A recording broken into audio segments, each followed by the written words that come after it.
Mikhail Piotrovsky es una verdadera institución, tanto dentro del mundo de los museos, tanto por la entidad de la institución que dirige, el Museo del Hermitage en San Petersburgo, uno de los grandes museos mundiales, pero también por su brillantísima carrera profesional. Él es doctor en estudios árabes.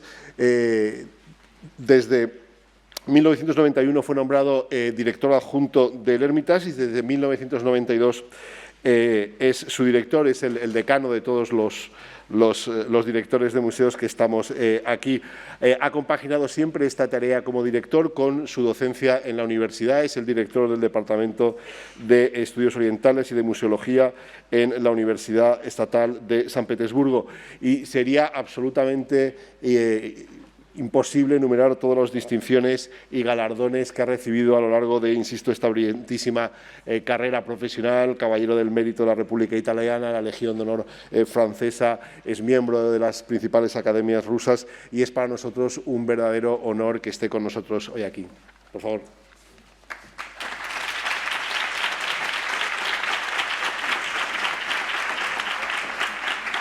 Thank you very much. Well, good morning. It's a very good morning because I began the morning with visiting Fra Angelico exhibition, and the first thing I have seen was a picture from Hermitage, so it's a great symbol of our wonderful relations. There are a lot of symbols of our relations, and we also celebrated our anniversary, so I want to give our colleague Palomir a medal of Hermitage celebration.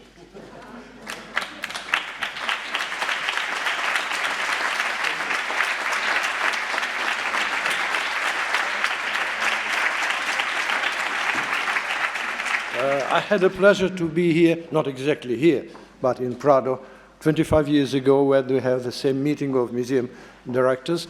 That time, everybody was coming. Every week, there was one director. Now we are all together. It's grateful because it's another good meeting. And we have been discussing the different projects of the museums. And I should say that, well, we realized all these projects. The Prado project is realized. We are now sitting in the place which was built after that meeting. Hermitage, we had a project called Great Hermitage, and it is also realized. And just to remind you about,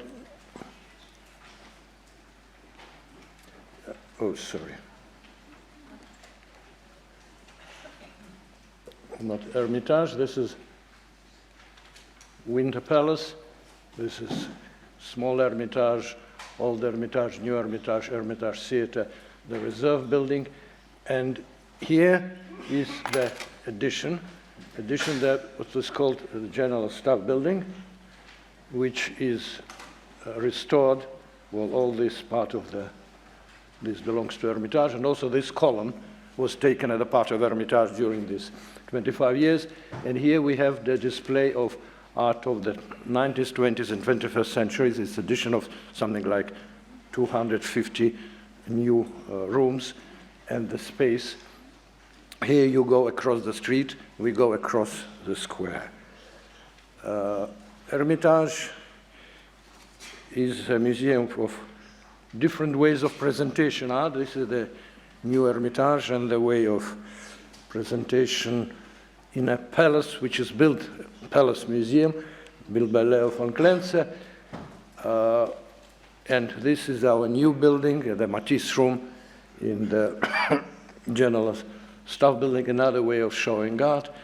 And this is things we're very proud of, also in 25 years. It's our open reserves, 3 buildings where you have the storage open for the public, step by step. This is an example of our storage of costumes.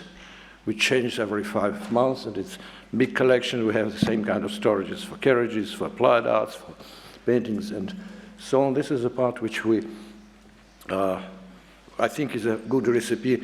Everything must be accessible, but you can't make accessible in the same way. Art must be accessible in different ways. So open storage is one of it. Also, our project, which is called Great Hermitage, is part of it is having the satellites of museum. Satellites which we call them satellites, we call them Sputniks, in Russian word, because the system here you see the Hermitage Amsterdam, 15 years it does exist. Every 6 months we make an exhibition. It's our additional exhibition space, which is very important where you have experiments, because, you know, Dutch taste is different, Dutch design is different, so some things we make first in Holland and then in Hermitage, sometimes first in Hermitage, then in Holland. And we call them satellites because this system, it can be changed. You can't have satellites forever. You just move them. You have 7 years, 20 years, 15 years. When the need is finished, the satellite can change the orbit or change the content and so on. So we are doing it permanently. Some of them are non-existent now, like Hermitage London. Now we are trying to build Hermitage Barcelona. We're having Hermitage Omsk, Hermitage Sibir, Hermitage Ural. We have Hermitage Italy. Tomorrow we're signing a new agreement, the third agreement for having Hermitage Center, Research Center in Italy, and so on.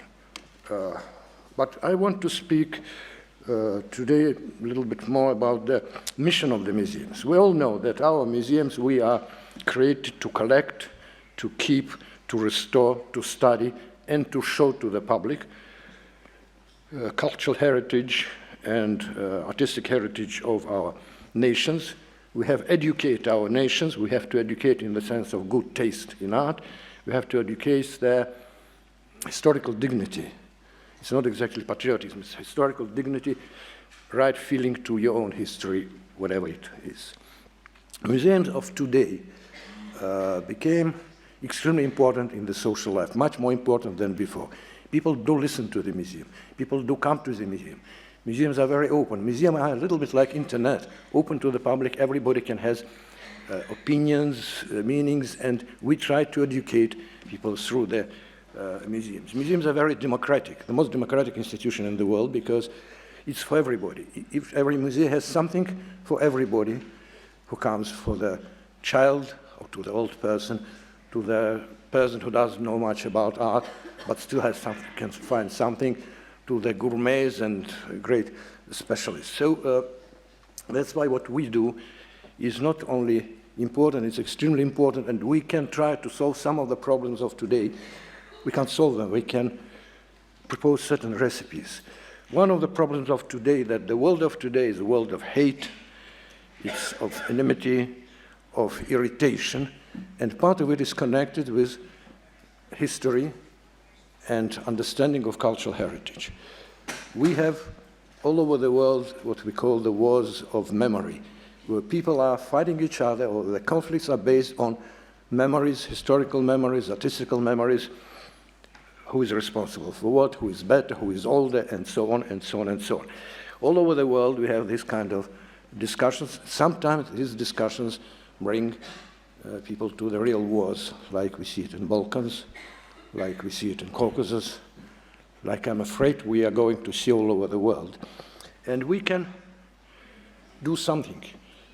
All these wars of memory, they could be developed also by the museums and historians. We can just bring some oil into the fire of these conflicts, or we can try to make them a little bit lower by putting these differences into the realm of discussion, into the realm of cultural dialogue. Well, just with one point which is important. Let's talk about differences and understand that differences are beautiful. It's so good that you have different styles in art. It's so good you have different heritages. It's also good when you have different religions in the world. It's also good when you have different opinions. Let's hear them all. It doesn't work always, but sometimes it does work, and I want to give you some examples of how we are trying to address different kinds of problems connected with the historical memory. Historical memory which we present to the visitors of Hermitage and to Hermitage exhibitions and centers abroad. We do have 4.5 million visitors every year, 1.5 million to our exhibitions abroad. so it's a big audience. I think we're now in the limits of our possibility to accept the number of the people. And to them we present also some historical exhibitions of different kinds. The differences and wars of memory or conflict of memories could be vertical, one time against another, or horizontal. Horizontal are very well known. You can't write, you have to be very careful with writing the geography of what you have, from where the objects come. Tibet or China, Georgia, Armenia. By the way, I have seen yesterday marks on some exhibitions which call Uzbekistan, Tajikistan, Kyrgyzstan. In Hermitage it won't pass because you have to be very careful about these borders in Central Asia and the countries which never existed 1,000 years ago. But it's not, but it is the easiest thing. Well, our subjects, Russian Revolution. What you have here, this Nikolaevsky Hall on the Winter Palace, which during the revolution was a hospital, and we have a big photo of the hospital which was in the same hall. It's part of our exhibition on Russian Revolution. Certainly Russian Revolution is for us the most controversial thing, different opinions, different historical opinions, good, bad, crime, blessing.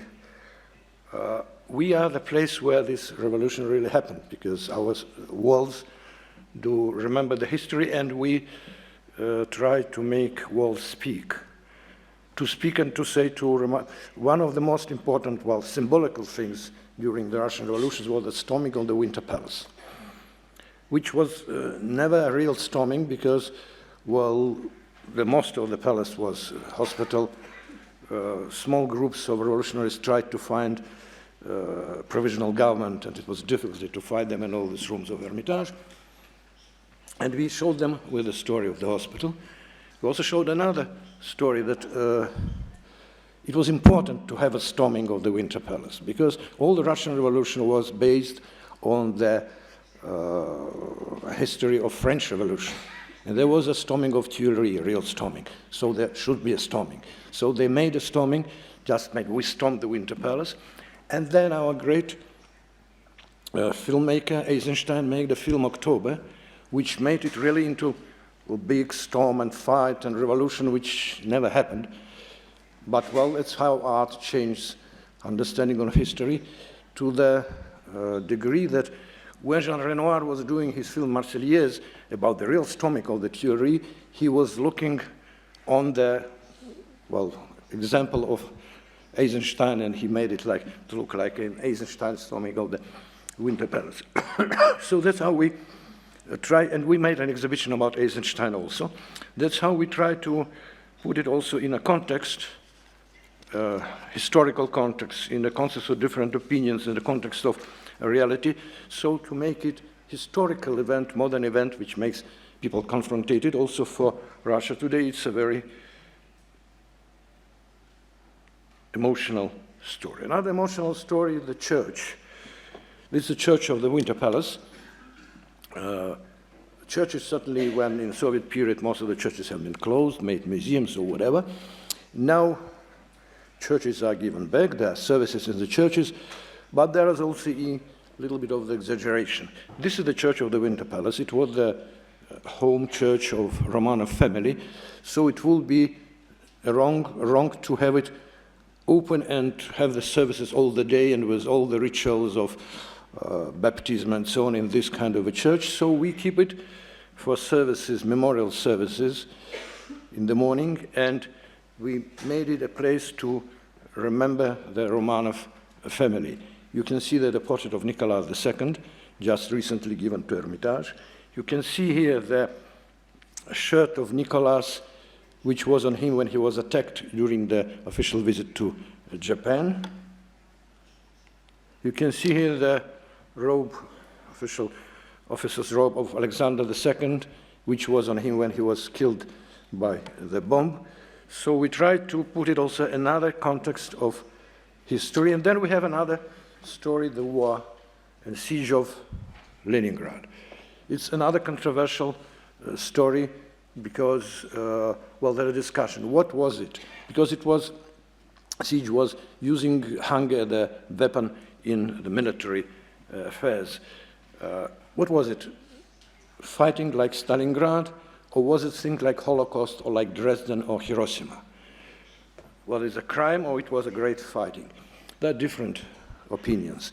There is another talk about maybe it was better to just to give the city to the German and to save many lives. This discussion also goes on. It's a very touchy discussion. What does the museum think? We tell the story of Hermitage. We tell the story of Hermitage, and there is, you see the picture of Rembrandt room during the war when the pictures have been evacuated, the frames stained on the place. And during the war, Hermitage curators made, I think it was twice or three times, excursion for the soldiers through these rooms, just telling about the pictures which was not in the frames, but which will come in the frames when you will bring the victory to us, something like this. And this story became a very popular one.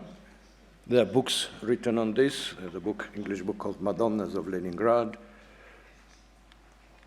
And we use also the contemporary art to remind this story of fighting culture against evil. Japanese artist Morimura made, using this story, he made pictures of Hermitage. By the Photoshop, he took out the pictures themselves, the frames, and the modern visitors. So there how we keep people remembering about what is essence of the war, of that war. For us, it was culture against evil, and it's another issue that there is something like honor. There is a song about siege of Leningrad telling that everything can be rebuilt, never lost honor can be rebuilt. So this kind of discussion which museum is promoting. Another story, vertical. We now have a lot of talk about Greek and Roman art where it must be in museums, not in the museums, in places of origin. So we tell the story, try to tell the story of how Greek and Roman art became the formula, the base of our civilization. We know everybody well. Greek and Roman, all our aesthetic art comes from this. This is not ours, it's Cora from Acropolis. In a presentation, we also presented their real view. Yesterday, I was happy to see it on your pictures, Max, telling the story that what we consider now the fantastic art and aesthetic of Greek and Roman art is different from the real Greek and Roman art. So when you speak about the origins and what belongs to whom, you have to have this also in mind. You have to have in mind these Piranesi vases, which are all built from the pieces of Roman antiquities and has more to do with our understanding what it should be, this white elegant art, than from the proper reality. And then we are telling another story about a story also with the Greek and Roman art. If you see there is a cross on the head. It's a story that all this Greek and Roman art was also destroyed, and destroyed by the Christians, first just by the first Christians, then by iconoclasts, and then the tradition of Greek and Roman art was being destroyed by the Protestants, who have seen too much figuratism in Catholic art.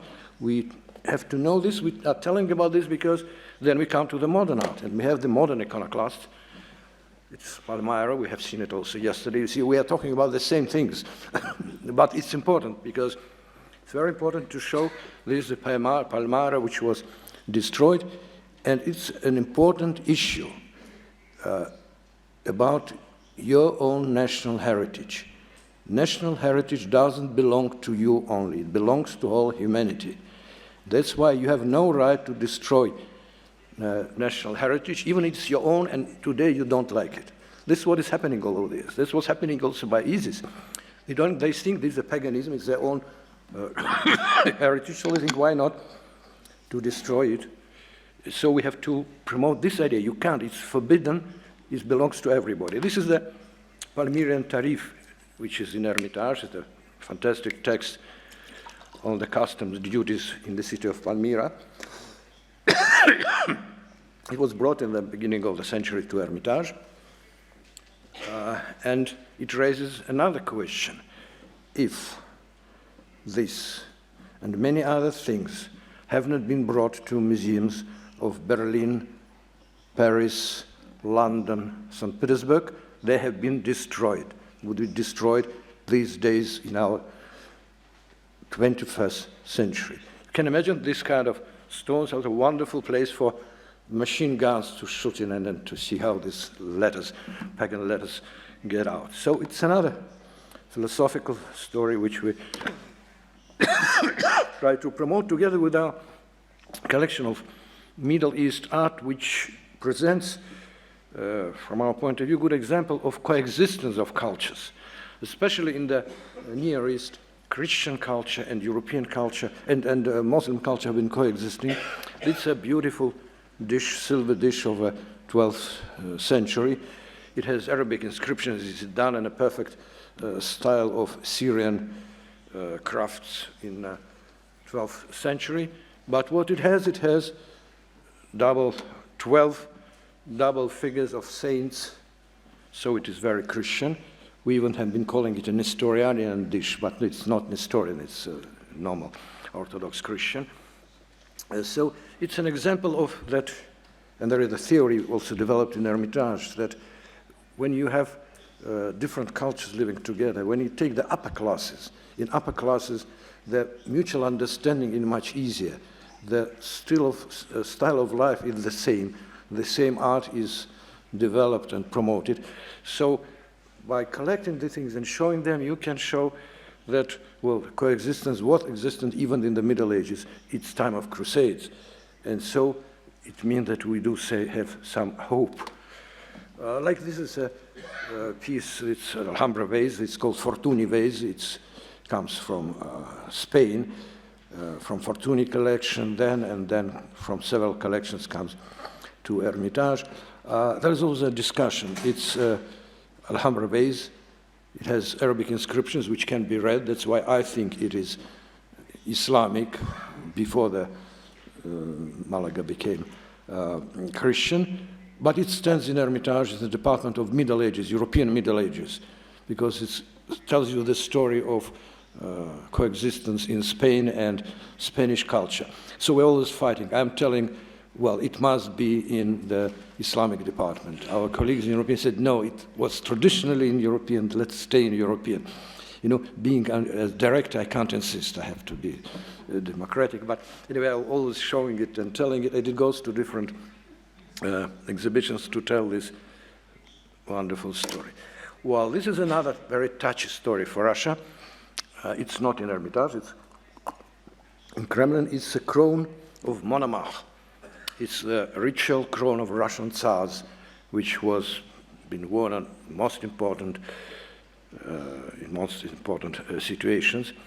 And the story tells that it was a gift from Byzantium emperor to the Tsar of Moscow as a symbol of relations, development, Christianity, and Russia being part of Byzantine circle of culture. It sounds very well, but even from the 19th century, it's known that it's absolutely wrong, because, well, here you see the filigrees, Oriental filigrees, exactly the same ones which you have on this crown of Monomach.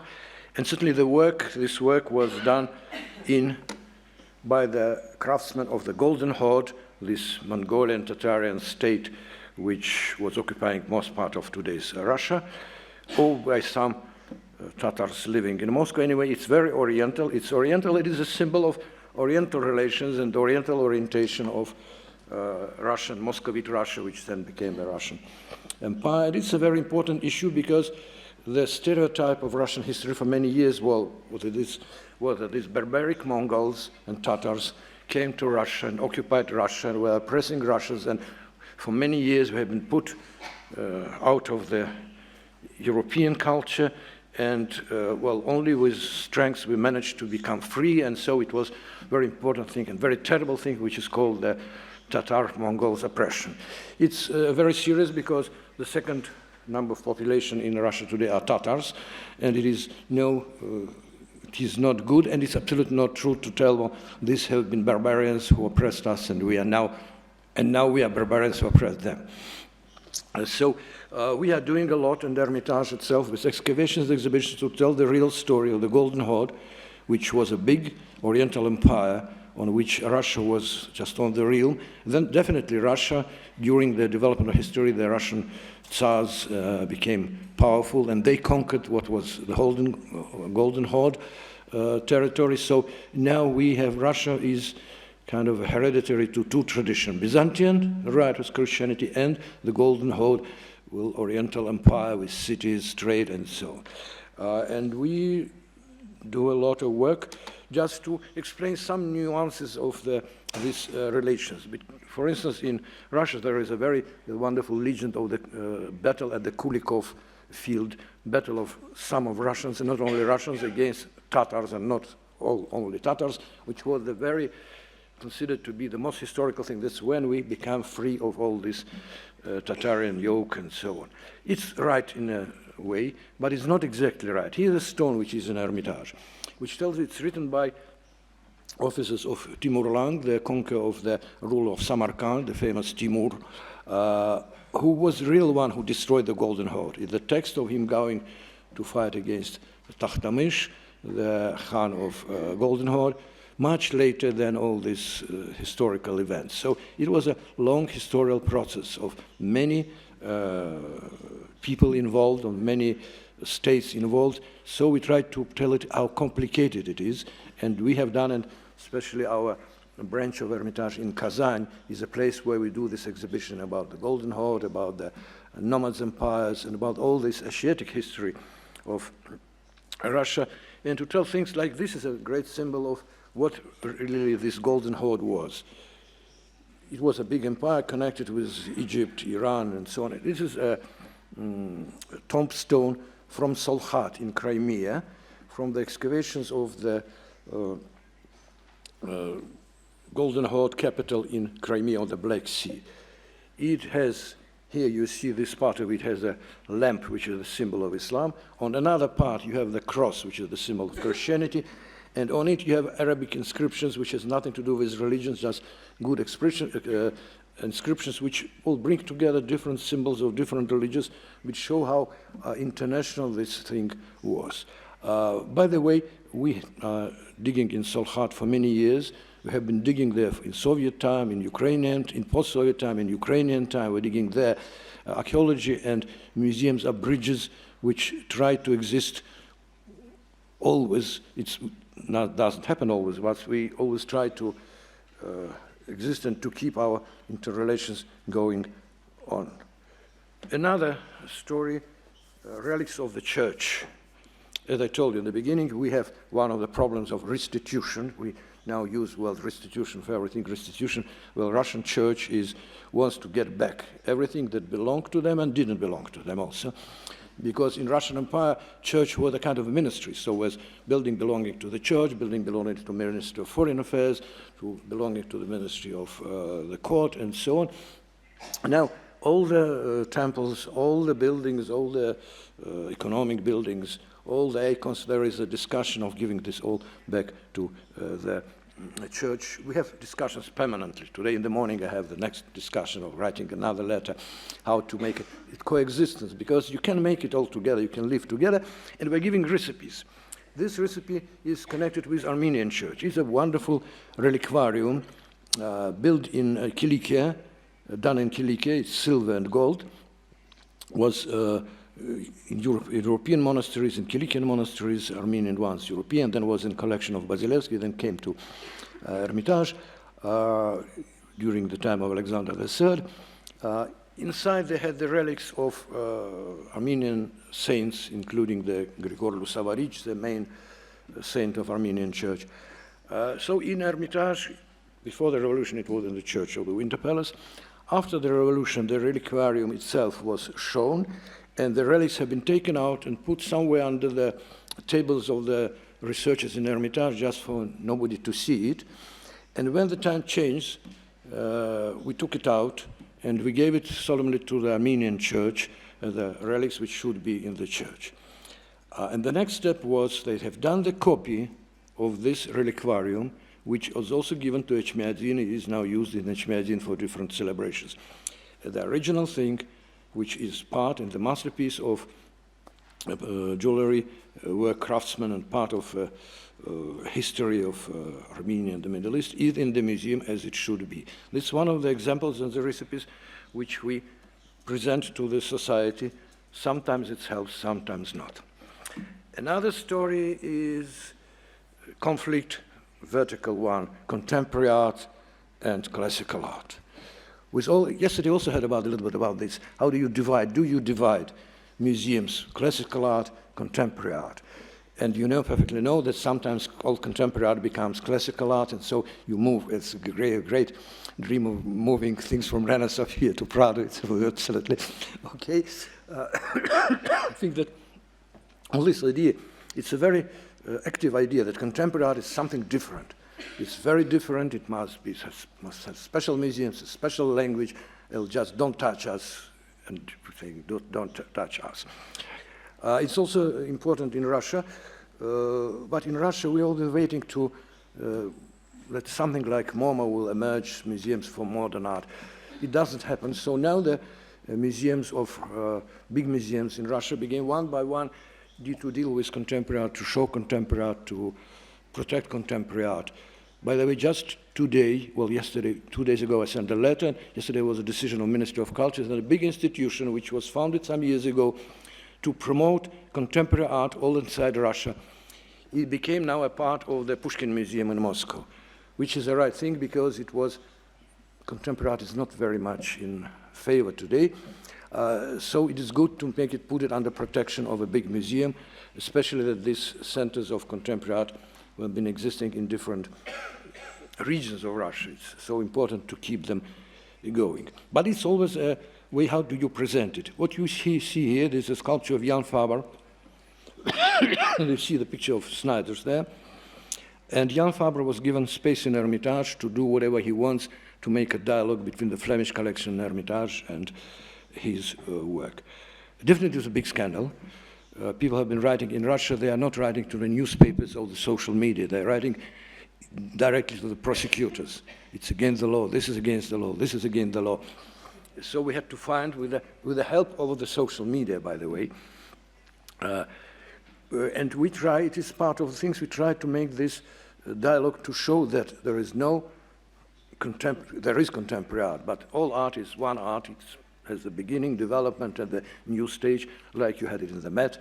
We, Hermitage, have the Department of Contemporary Art. Mostly we are doing the projects, just thinking what we can to collect so that it will be different from collections of other museums. So this is an example of what we do with Jan Faber. And this is another thing, exhibition of Anthony Gormley. He was the curator of the exhibition. We put our classical sculptures on the floor. And the next room was room for Gormley's sculptures. Well, this one didn't bring any scandals. Everybody enjoyed it. But these are different ways of showing what we want to do, how we want to explain that contemporary art is part of the same. You know, always with contemporary art, people are telling me, well, you know, I don't understand what they're telling. I don't understand. The answer is, do you understand the classical art? Do you understand what is the meaning of Paul and Peter of El Greco? And then I explain, because I have made several television films on this, explaining what are the senses, what is the meaning of this picture and other pictures. So this kind of discussion is, I think, important, and we go on this. This is part of our installation in Venice. This year, Venice Biennale, the Russian pavilion of Venice Biennale, was given or taken by Hermitage. And we tried to show that museum by itself can be a curator, not artists. We didn't choose any artists. We asked some artists who had a right feeling of Hermitage to do something. So it was done. It's a long story. One of the artists was Alexander Sokurov, one of the greatest film directors of the world, who died. It's an installation based on Return of the Prodigal Son of Rembrandt, where he asks sculptors to bring the figures of the Return of the Prodigal Son into sculptures. And so they went out out of the frames. I think we're always citing, Pacheco was telling that art must get out from the frames to the people.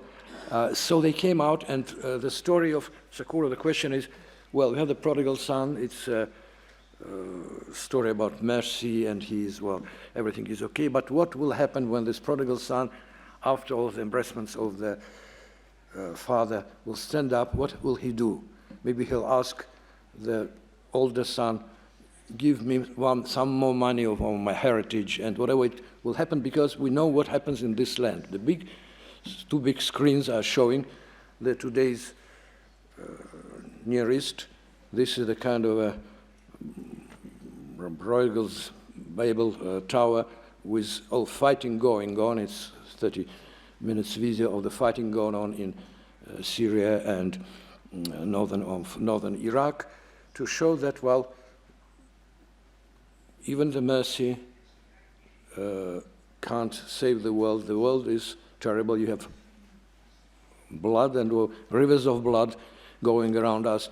So museum and contemporary art, based on the classical art, must, well, remind us what are the things which do happen. I think it's another mission, museums trying to teach people how to behave, but just to tell them that, well, even contemporary art makes you think about today. Another story, also vertical, it's about attribution of paintings. Here we have in the year of Leonardo, so I'm showing you two pictures by Leonardo in Hermitage. It's Madonna Lita and Madonna Benoit.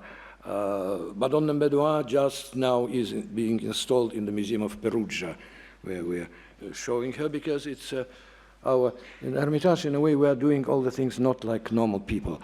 You know, with the year of Leonardo, everybody tries to collect Leonardo. We are not, we're different. We are sending our Leonardo to Italy. Madonna Lita will go to Milano, just to show how we respect and love Italian art. Another thing, it's attribution, which is about the authorship, especially the Leonardo year. And that is, everything becomes Leonardo, not Leonardo. Raise a question, what is in the name? What is the name? Is the name so important? And we do a practical thing. We showed in London, just recently restored Flora by Melzi, a beautiful painting of Leonardesque. It's Francesco Melzi. Suddenly it came to Hermitage as Leonardo. 20 pictures in the 19th century, everything was Leonardo. Certainly it's not Leonardo. But it's also not Melzi, because the attribution to Melzi was based on the something like Greek inscription on this painting, and another something like Greek inscription, Francesco, on the painting in Berlin, I think. The restoration showed there is no inscription, not on our paintings, not on Berlin paintings. So no base to call it Melzi and not Boltrafio or whatever. What is clear, it's a very good painting. It's much better than many other paintings. So we are showing it, just reminding and showing it around, just reminding that sometimes we have to think, is art becoming better or worse as you change the name and the title? And we showed it in National Gallery in London, also with a group of Leonardeschi. It was quite an instructive show. So this is Leonardo. Rembrandt year, this year is also Rembrandt year. We have done our Rembrandt thing in Venice. And there is another story of connected with the conflicts of art of today and history. Well, it's attribution. Our concept of authorship is quite different from the concept of authorship in the times of classical art. So we have to have it in mind. And another such story is also history and future. It's collectors. Great collectors are the base of all museums. All art must finally be in museums. This is the place for the great art, from artists to dealers, collectors, and so on. And they are in the museums. The issue is, or the question is, how do you pay respect to these collectors? You can do it with having different rooms of them in the museum, just like they have been in the their homes. You can do it with a museum of private collections. You can do it how we are doing it in Hermitage. We are doing from time to time, every 3-4 years, we're doing some exhibitions just about collectors, bringing together their collection of part of their collection and reminding everybody how what is a great collector and how important they are and how they are part of what is museum life today. This, I'm showing you the first room of the exhibition of great Russian collectors, brother Morozovs. There have been Morozov and Shukin. For many years, it has been all been telling Shukin Morozov collection, great collection of French art, great Matisses, great Bonnards, great Picassos, and so on. Famous story about all those Shukin Morozov together as a result of nationalization of their collection. Only now, some years ago, we began to make separate exhibitions. There was one at Louis Vuitton of Shukin. Now this year we opened big exhibition on Shukin in Moscow, in Pushkin Museum, and a big exhibition on brother Morozovs in Hermitage, just to show in Moscow they're telling the story of the family of Shukin. Here we just show the masterpieces and the choice of these two brothers. The one was Mikhail Morozov, who didn't live long, but he was the beginning of collecting, and we have here he was the first who brought Gauguin and Van Gogh to Russia. And we have the Van Gogh, which he brought to Russia, which was it was the beginning of an aesthetical revolution. And there is Ivan Morozov, with his portrait. The portraits are by Valentin Serov. When the portrait, he is sitting, he has behind him the still life of Matisse, the one which he's here on the wall. Also, Ivan Morozov Shukin was collector of Matisse. The best Matisses in the world come from Shukin collection, the dance and so on. Morozov was more fond of Bonnard and his fantastic collection. I have fantastic pieces of Bonnard, and I personally think that for the 21st century, Bonnard will be more important than Matisse, but we'll see. This is also what we are trying to tell with this exhibition. But they're not the only collectors. Just after this, we opened, and now in Hermitage, there is a collection of Pavel Stroganov. You know the family Stroganov, the great Russian noble family, certainly mostly named, famous about in all the world with beef Stroganov, but they have been great rulers of Siberia and Ural. They have been great collectors, and so many of them have been collected that in a way Stroganov, and everybody means another Stroganov, or the president of Russian Academy of Arts, but they have many others, and one of them was Pavel Stroganov,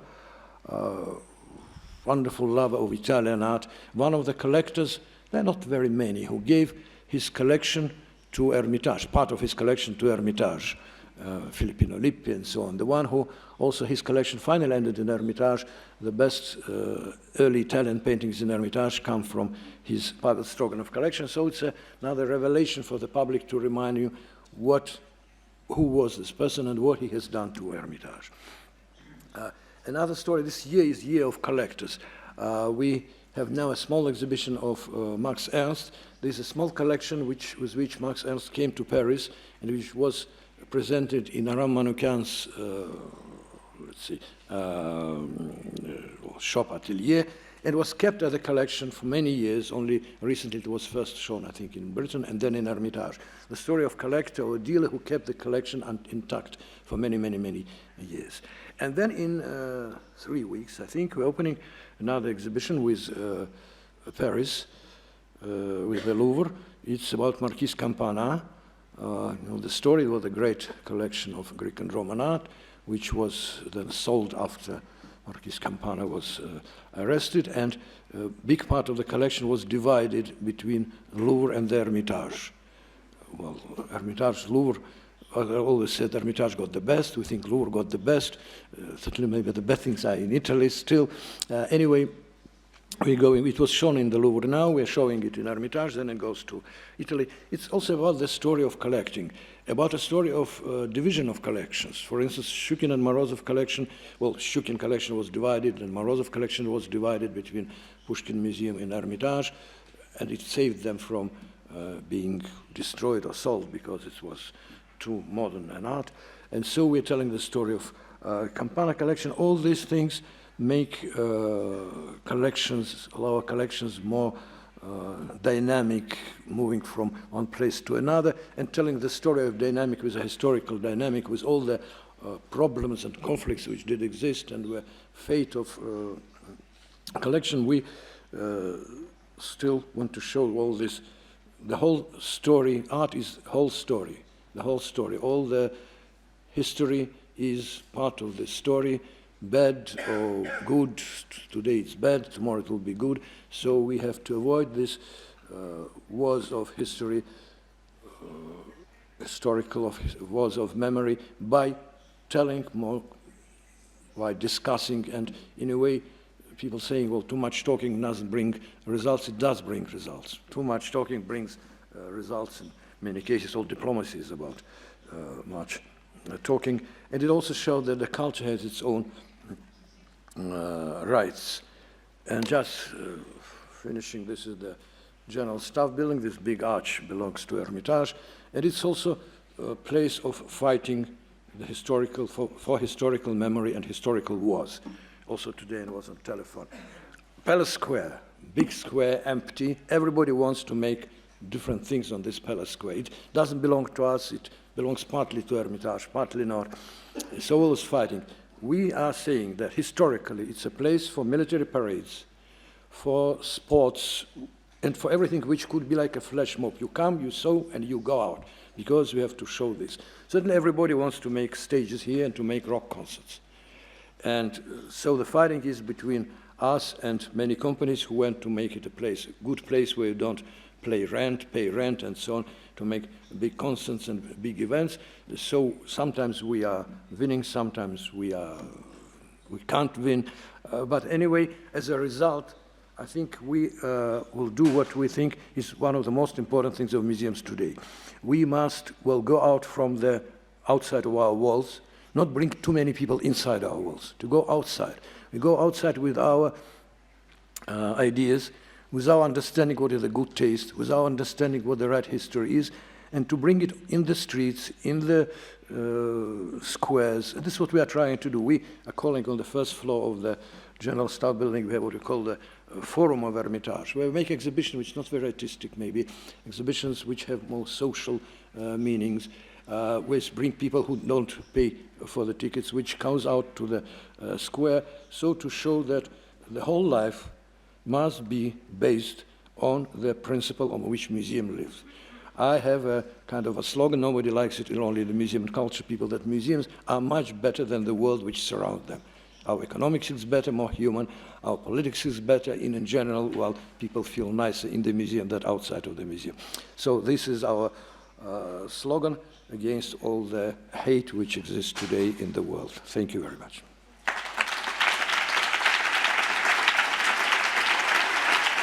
Thank you.